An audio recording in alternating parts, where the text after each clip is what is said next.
2 கைப்பிடி காலிஃப்ளவரை இதெல்லாம் எடுத்து மஞ்சள் பொடி உப்பு போட்டு தண்ணியில் 20 நிமிஷம் ஊற வைக்கலாம். சட்டியில் 1 டேபிள் ஸ்பூன் எண்ணெய், 2 கைப்பிடி பெரிய வெங்காயம், 1 பட்டை, 2 கிராம்பு, 1 கல்பாசி, 2 வதக்குறோம். 1/2 இன்ச்சு இஞ்சி, 6 பல் பூண்டு. இதையும் நல்லா 1 நிமிஷம் வதக்கிட்டு தேவைக்கு தகுந்த காரத்துக்கு தகுந்த வரமிளகாய், 2 கைப்பிடி தக்காளி, 10 முந்திரி நல்லா வதக்கினதுக்கப்புறம் அதில் 2 டேபிள் ஸ்பூன் தேங்காய் போட்டுக்கிறோம். ஆறி வரட்டும், அரைக்கும்போது பார்க்கலாம். காலிஃப்ளவரை கொஞ்சம் உப்பு போட்டு வரமிளகாய் பொடி போட்டு ஆவியில் வேக வச்சு எடுத்துக்கலாம். இது ஒரு அருமையான ருசியை தரும். எண்ணெயிலையும் வதக்கக்கூடாது. இப்படி ஆவியில் வேக விடும்போது ஒரு 4 நிமிஷத்தில் ஒரு 3/4 வேக்காடு வெந்ததுன்னா போதும். நம்ம மிக்ஸி ஜாரில் ஆறின கலவையை போடுறோம், கொஞ்சம் தண்ணி போட்டுக்கிறோம். ஒரு கொத்தமல்லி தூள் 2 டீஸ்பூன் போட்டு அரைச்சிக்கலாம். இப்போ 4 நிமிஷத்தில் எடுத்துட்டோம் காலிஃப்ளவரை. இப்போ ஒரு சட்டியில் எண்ணெய், பே லீஃப் 1 போடுறோம். 1 கைப்பிடி வெங்காயம், 1 பச்சை மிளகாய், கருவேப்பிலை நல்லா வதங்கினதுக்கப்புறம் இந்த காலிஃப்ளவர் துண்டங்களை போட்டு நல்லா ஒட்டியெல்லாம் பிடிக்காது கிளறி கொடுக்குறோம். அரைச்ச விழுதை ஊற்றுறோம், மஞ்சள் பொடி போட்டுக்கிறோம். நல்லா தண்ணி கன்சிஸ்டன்சி பார்த்து ஊற்றிக்கலாம். நம்ம இன்னும் ஒரு 10 நிமிஷம் கொதிக்க வைக்க போகிறோம். உப்பு போட்டு ஒரு கழிச்சு இப்படி மூடி வைப்போம் பொங்காமல் இருக்க. இப்போ ஒரு 2 நிமிஷம் பொறுத்து 5-6 புதினா இலையும் கொஞ்சம் கொத்தமல்லி இலையும் போட்டு இப்போ 5 நிமிஷம் சிம்மில் போட்டுடலாம். 5 நிமிஷம் கழித்து பார்க்கலாம்.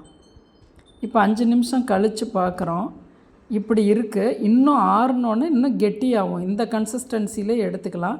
எலுமிச்சஞ்சாறு ஒரு 20 சொட்டு இந்த அளவுகள் காலிஃப்ளவருக்கு ஊற்றுறோம். இப்போ சுவிட்சை ஆஃப் பண்ணிட்டு தான் ஊற்றுறோம். நான் உங்களுக்கு காமிக்கிறேன் பாருங்கள். உங்களுக்கு நீர்க்க இருக்குன்னு நினைக்க வேண்டாம். நீங்கள் வேறு மெத்தடில் செஞ்சிங்கன்னா தான் அப்படி இருக்கும். இந்த ஆவியில் வேக வச்ச மெத்தடுக்கு நீர்த்து போகாது.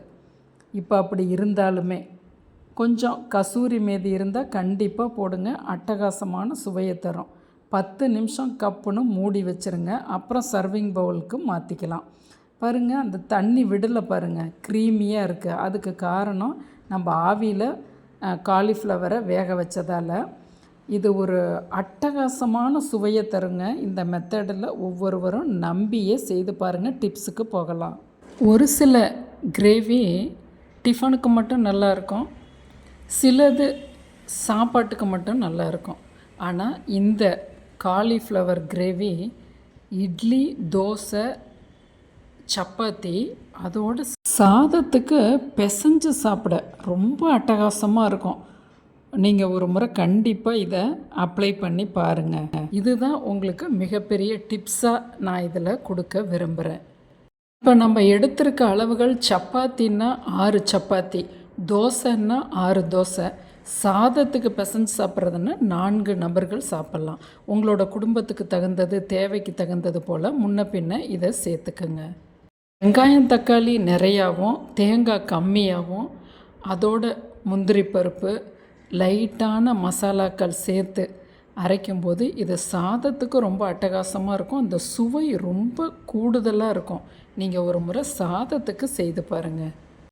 நம் சேனலை சப்ஸ்கிரைப் பண்ணுங்கள், ஷேர் பண்ணுங்கள்.